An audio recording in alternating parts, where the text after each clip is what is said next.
부분은 3년 전 업로드했던 어느 쪽을 믿을지가 핵심이 아닙니다 설교의 도입 부분인데요. 한번 들어보시겠습니다. 아론 루소가 묻습니다. 세상에 돈이란 돈과 권력은 이미 다 가졌는데 네가 이루는 최종 목표가 뭐야? 록펠러가 대답합니다. 모든 사람들에게 칩을 심는 거야. 우리한테 맞서거나 우리 말을 안 듣는 사람들의 칩은 꺼버리면 되는 거지. 위 내용을 일론 머스크가 뉴럴링크를 통해 지금 현실화를 시키고 있습니다. 뉴럴링크는 인간의 뇌와 컴퓨터를 직접 연결하는 기술인 뇌 기계 인터페이스 개발 회사이고 2016년에 일론 머스크가 설립했습니다. 뉴럴링크의 목표는 인간의 뇌와 인공지능 AI를 통합하는 것인데 이 기술이 계속 발전을 하면 인간의 인지 능력을 혁명적으로 향상시킬 가능성이 있습니다. 물론 이 기술을 먼저 적용하는 분야는 환자들과 환자들의 가족에게 희망을 주는 의료계부터임은 쉽게 예측할 수 있죠. 뉴럴링크의 뇌기계 인터페이스 기술은 감각과 운동기능 관련 질병과 장애를 드라마틱하게 극복시킬 것으로 예상합니다.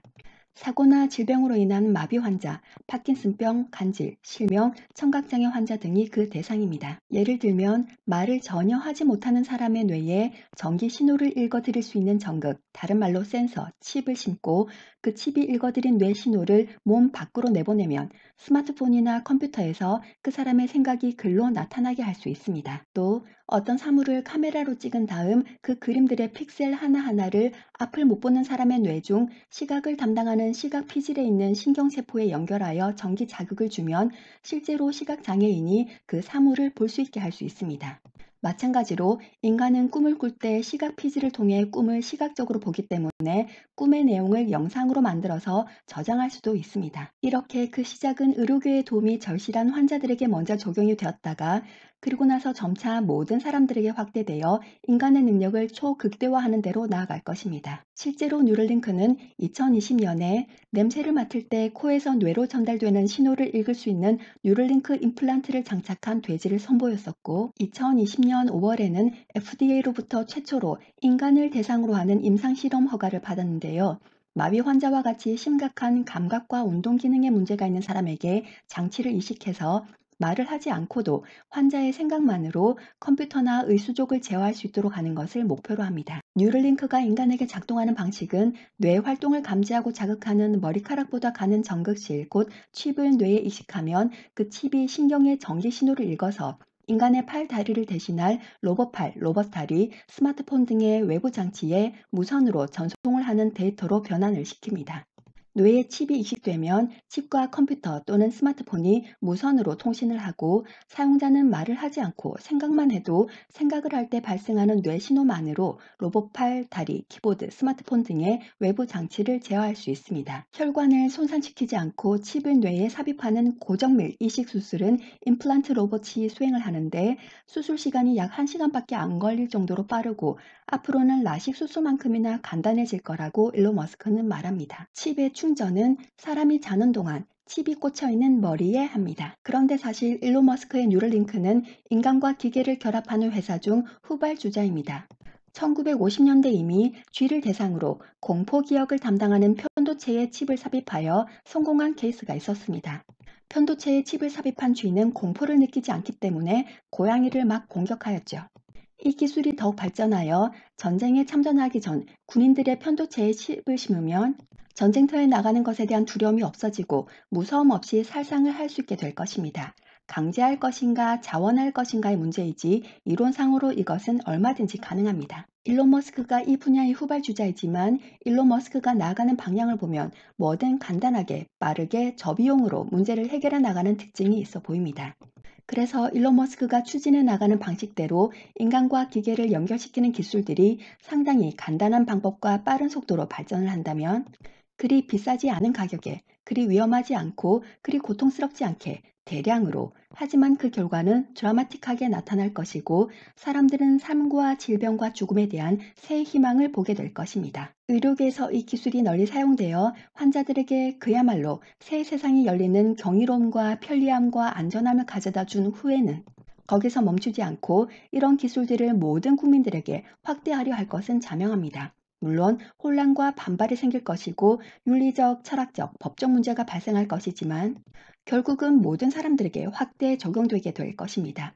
그 시작은 사람들이 환영하지 않을 이유가 없는 의료 목적이었지만 말입니다. 맨 처음 유튜브가 생겼을 때 사람들은 유튜브를 단순히 텔레비전을 대신해 훨씬 다양한 컨텐츠들을 접할 수 있도록 하는 플랫폼, 선택의 폭과 정보의 양을 획기적으로 늘리는 수단 정도로 인식하였다가 얼마 지나지 않아 수많은 사람들이 유튜브를 통해 어떻게 수익을 창출해낼까를 생각을 해내고 실제로 수익을 올리고 있는 것처럼 이 뉴럴링크의 기술도 처음에는 의료 분야에서 획기적인 변화를 가져왔다가 점차 의료 분야가 아닌 일상생활에서도 상상을 초월하는 변화를 가져올 것입니다. 다음은 2년 전 업로드했던 편만 시리즈 1, 편만한 둔감함, 불감증, 수면 상태 편에 나오는 내용인데요. 한번 들어보시죠. 결국 지능형 로봇도 인간처럼 차도가 아닌 인도로 다닐 수 있게 되고 횡단보도로도 다닐 수가 있게 되었습니다.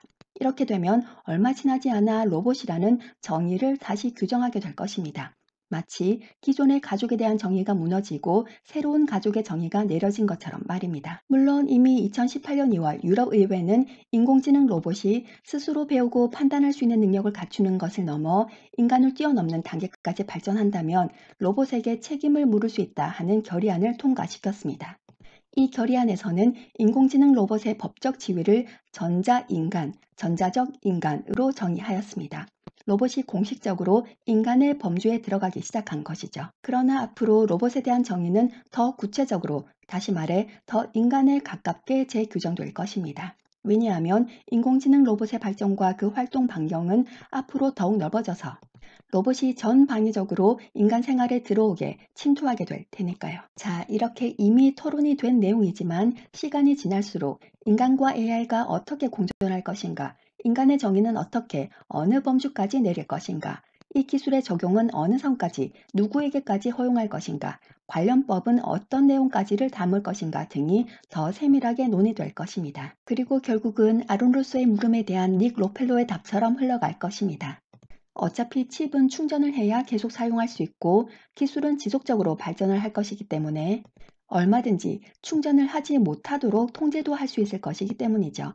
그것을 누구에게 어느 때에 적용할 것인가의 문제일 뿐일 것입니다. 일론 머스크가 그 기술과 시기를 드라마틱하게 앞당기고 있고 다른 회사들보다 뉴럴링크가 그 정밀도 면에서 매우 높습니다.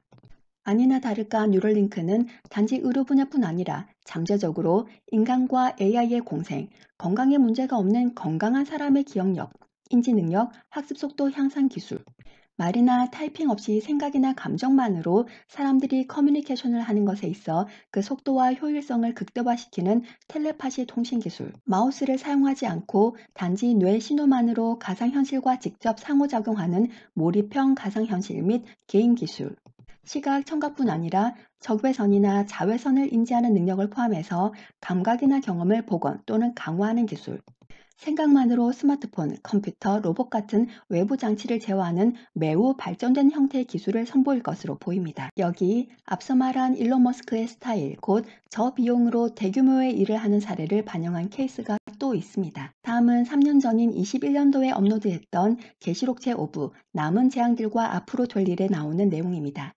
한번 들어보시죠. 두 증인이 있는 곳은 이스라엘인데 어떻게 전 세계 사람들이 이 두 증인의 시신을 3일 반 동안이나 볼 수 있습니까?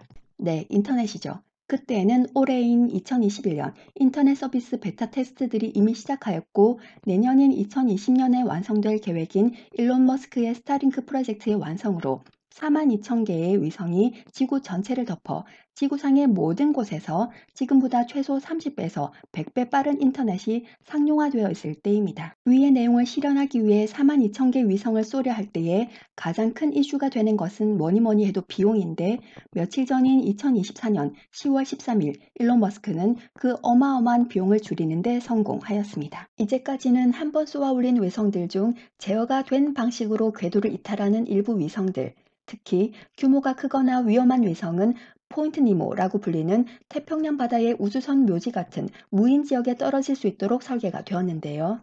그런 위성들은 일반적으로 바다의 외딴 지역에서 그 생을 마감함과 동시에 엄청난 비용도 바닷속으로 사라집니다.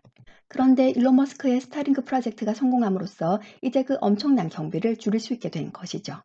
위성이 지구로 돌아와 발사대에 다시 그대로 안착을 하면 썼던 위성 또 쓰고 썼던 위성 또 쓸 수 있으니 말입니다. 이렇게 어마어마한 비용 문제를 해결했으니 이제 머지않아 지구는 일론 머스크가 쏘아 올린 4만 2천 개의 위성들로 덮이게 될 것이고 전 세계 어딜 가든지 외딴 섬에서조차도 인터넷 사용이 가능해지게 생겼습니다.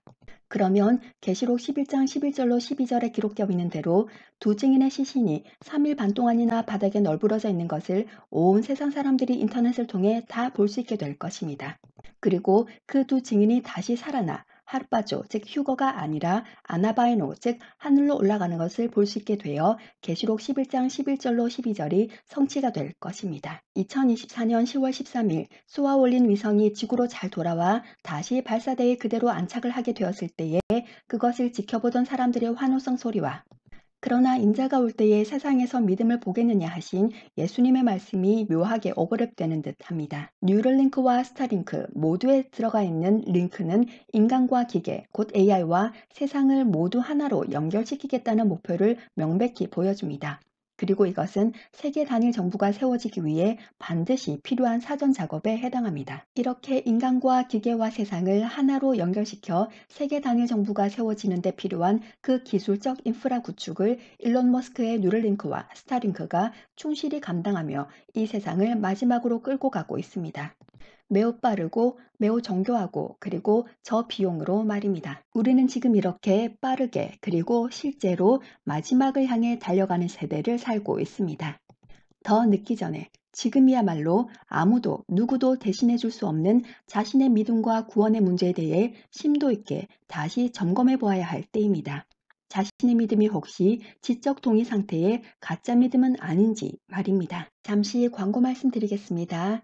혼자 신앙생활을 하고 계시거나 신앙생활을 하다가 중단했거나 교회 가고 싶지만 갈 교회를 찾지 못했거나 믿는 사람들과의 교류와 교제가 필요하시거나 여러 가지 이유로 교회 출석을 중단하신 분이 있다면 11월부터 시작되는 올리고스 토요 모임과 주일 예배에 함께 하시면 좋겠습니다. 질문 사항이 있으신 분들은 댓글에 있는 링크들로 연락 주세요.